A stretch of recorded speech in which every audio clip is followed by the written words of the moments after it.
بسم اللہ الرحمن الرحیم۔ اس سبق کے اندر سجدہ تلاوت کے بارے میں بیان کیا جائے گا، یعنی سجدہ تلاوت کے بارے میں کچھ سوالات ذکر کیے جائیں گے اور اسی سبق کے اندر ان کے جواب بھی دیے جائیں گے۔ سوال: سجدہ تلاوت کسے کہتے ہیں؟ جواب: قرآن میں 14 مقامات ایسے ہیں کہ جن کے پڑھنے یا سننے سے سجدہ واجب ہوتا ہے، اسے سجدہ تلاوت کہتے ہیں۔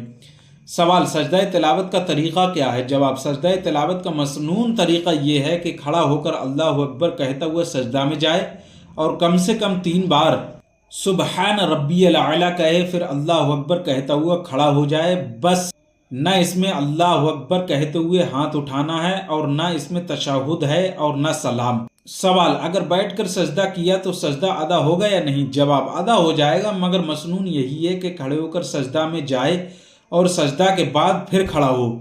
سوال: سجدہ تلاوت کے شرائط کیا ہیں؟ جواب: سجدہ تلاوت کے لیے تحریمہ کے سوا وہ تمام شرائط ہیں جو نماز کے لیے ہیں، مثلاً طہارت، ستر عورت، استقبال قبلہ اور نیت وغیرہ۔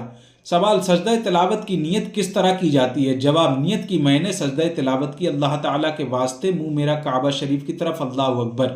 سوال: اردو زبان میں آیت سجدہ کا ترجمہ پڑھا تو سجدہ واجب ہوگا یا نہیں؟ جواب: اردو یا کسی زبان میں آیت سجدہ کا ترجمہ پڑھنے اور سننے سے بھی سجدہ واجب ہوتا ہے۔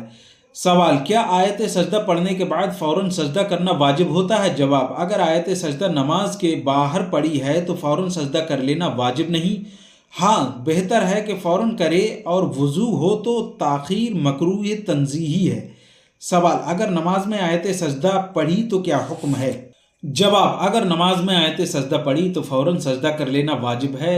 3 آیت سے زیادہ کی تاخیر کرے گا تو گناہگار ہوگا، اور اگر فوراً نماز کا سجدہ کر لیا، یعنی آیت سجدہ کے بعد 3 آیت سے زیادہ نہ پڑھا اور رکوع کر کے سجدہ کر لیا تو اگرچہ سجدہ تلاوت کی نیت نہ ہو، سجدہ ادا ہو جائے گا۔ سوال: ایک مجلس میں سجدہ کی ایک آیت کو کئی بار پڑھا تو ایک سجدہ واجب ہوگا یا کئی سجدہ؟ جواب: ایک مجلس میں آیت کی ایک آیت کو بار بار پڑھنے یا سننے سے ایک ہی سجدہ واجب ہوتا ہے۔